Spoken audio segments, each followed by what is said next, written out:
Hola, ¿qué tal? Mi nombre es Carlos Ortiz José. Mi número de matrícula es 22025413. La licenciatura es en Derecho en la Universidad Virtual del Estado de Guanajuato. El módulo es Control de Convencionalidad. El nombre del reto es ¿Te atreves a realizar control de convencionalidad? El nombre de mi asesor educativo es Lidia Aurora López Núñez. La fecha de elaboración y realización de este reto es 11 de diciembre de 2024. Para la realización de este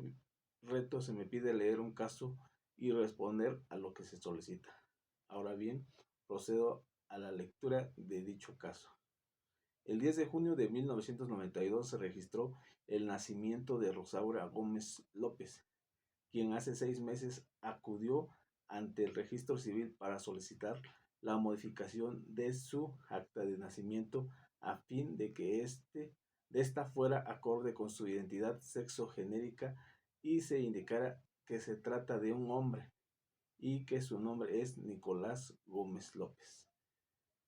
Como la autoridad de registro civil no respondió su petición, Nicolás presentó un amparo indirecto contra la falta de respuesta. Dentro del juicio de amparo, el registro civil rindió su informe y respondió a la solicitud de Nicolás indicando que, de acuerdo a la legislación local vigente en la entidad federativa, la modificación del acta de nacimiento que solicitó Nicolás debía ser tramitada ante autoridad judicial. En efecto, el Código Familiar de la entidad federativa distingue dos tipos de procedimientos para rectificación de actas: el procedimiento judicial vía juicio especial oral para la adecuación o concordancia sexogenérica en acta de nacimiento. Número 2. Procedimiento administrativo ante el registro civil para el cambio de apellidos en casos de reconocimiento voluntario de un hijo. Ahora bien, después de haber leído el caso, ahora procedo a realizar lo que se pide a continuación. ¿Qué harías si fueras juez de distrito y estuvieras conociendo del amparo indirecto? Inciso A. Niegas el amparo confirmando que el trámite debe realizarse por vía judicial o, inciso B, concedes el amparo y ordenas al registro civil dar trámite a la solicitud. Yo, como juez de distrito, concedo el amparo indirecto con fundamento en el artículo 107, fracción 2 de la Ley de Amparo, que prevé lo siguiente. El amparo indirecto procede contra actos u omisiones que provengan de autoridades distintas de los tribunales judiciales, administrativos o del trabajo. En cuanto a la omisión del registro civil, esta institución vulneró el derecho de petición del quejoso y del cual tiene su fundamento legal en el artículo 8 constitucional, párrafo 1, que a la letra dice lo siguiente: los funcionarios y empleados públicos respetarán el ejercicio del derecho de petición siempre que ésta se formule por escrito de manera pacífica y respetuosa. En el caso en curso no se especificó si se realizó por escrito la solicitud ante el registro civil, por lo que se puede citar la tesis aislada emitida por tribunales colegiados de circuito con número de registro 2024-996 en materia constitucional, que dice así: en cuanto al derecho de petición, el requisito de formularlo por escrito previsto en el artículo 8 de la Constitución Política de los Estados Unidos Mexicanos no puede considerarse incumplido si la solicitud se realiza por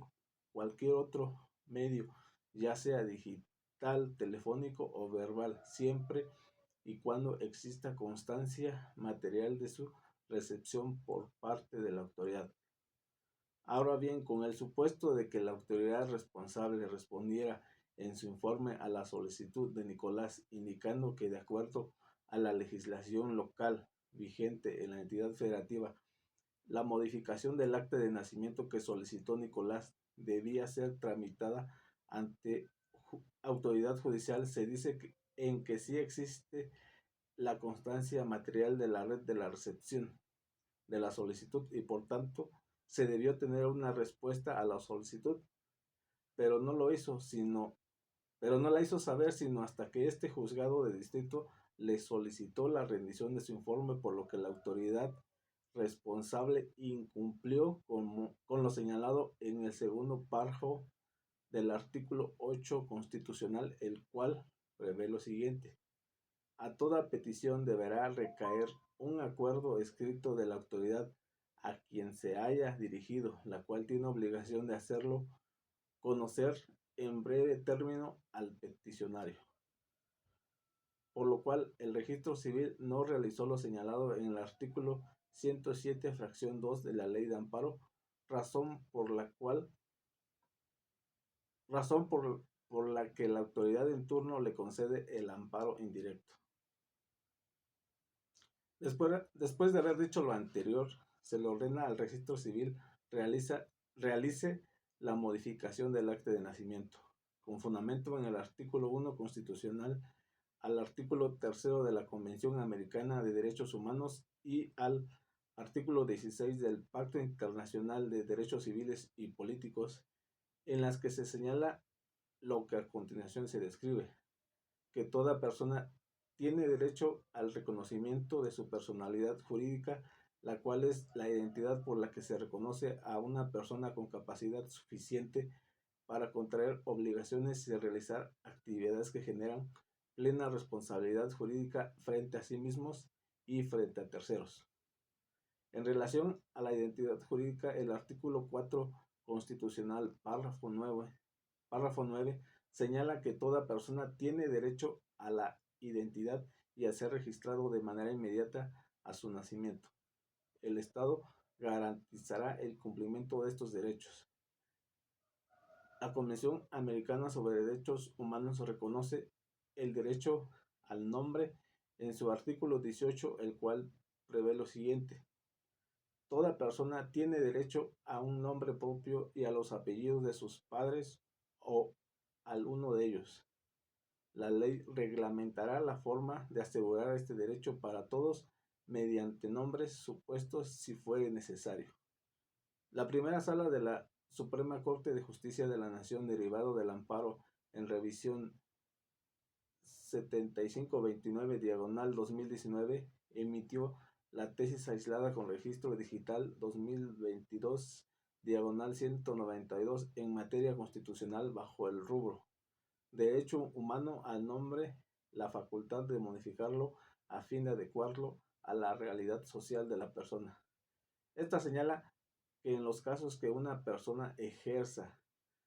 acción civil para modificar el nombre que aparece en su acta de nacimiento, por existir una incongruencia entre dicho registro y la realidad sobre cómo se autoidentifica, es identificada por su entorno, debe reconocerse su derecho a modificar tal registro a fin de adecuarlo a su realidad social, por lo que debe existir una congruencia entre la autoidentificación de la persona, así como la sociedad la identifica, y la forma en que el Estado debe registrarla e identificarla. Por otro lado, la Corte Interamericana de Derechos Humanos emitió la opinión consultiva OC-medio 24/17, en la cual, en su fracción 7 de título El derecho a la identidad de género y los procedimientos de cambios de nombre, en el apartado A sobre el derecho de la identidad, en su punto número 88 señala que un aspecto central del reconocimiento de la dignidad lo constituye la posibilidad de todo ser humano de autodeterminarse y escoger libremente las opciones y circunstancias que le dan sentido a su existencia conforme a sus propias opciones y convicciones. En el punto 90 del mismo apartado A señala que respecto al derecho a la identidad, la Corte Interamericana de Derechos Humanos ha indicado que puede ser conceptualizado en general como el conjunto de atributos y características que permiten la individualización de la persona en sociedad. En el apartado C de esta fracción de título Dice, sobre el procedimiento de solicitud de adecuación de los datos de identidad de conformidad con la identidad de género autopercibida. En su punto 117 señala que con la finalidad de que las personas interesadas puedan modificar los registros y los documentos de identidad para que estos sean acordes con su identidad de género autopercibida, los procedimientos deben estar regulados e implementados de conformidad con ciertas características mínimas de manera que este derecho se vea efectivamente protegido. La opinión consultiva emitida por la Corte Interamericana de Derechos Humanos que se citó en el presente video es vinculante para nuestro país conforme al principio pro persona, ya que nuestro país se encuentra dentro del sistema interamericano y se deben acatar los derechos humanos consagrados en los tratados y convenciones. El artículo 113 constitucional permite incluso dejar de aplicar estas normas internas que contravengan dichos instrumentos internacionales. Mi conclusión sería, en el entorno interno del Estado mexicano son las autoridades que se desenvuelven dentro del territorio nacional las que deben de procurar que cada una de las diferentes normas y leyes se cumplan correctamente de acuerdo con sus competencias. Así mismo deben aplicar el control de convencionalidad asegurando que se cumpla el principio pro persona para que dichas autoridades del ámbito interno como lo son las ministras, ministros, magistradas, magistrados, juezas, jueces, fiscales, defensores o la autoridad en turno se obliguen de analizar las normas internas y los actos de autoridades se integren adecuadamente a la Convención Americana sobre Derechos Humanos y a los demás instrumentos internacionales en materia de derechos humanos de la que el Estado mexicano es parte y a su vez ha firmado y ratificado en la que todos los juristas están obligados a interpretar y analizar las características del sistema jurídico nacional, del sistema regional y del sistema universal de protección de los derechos humanos. Por mi parte es todo, les agradezco mucho, saludos y hasta luego.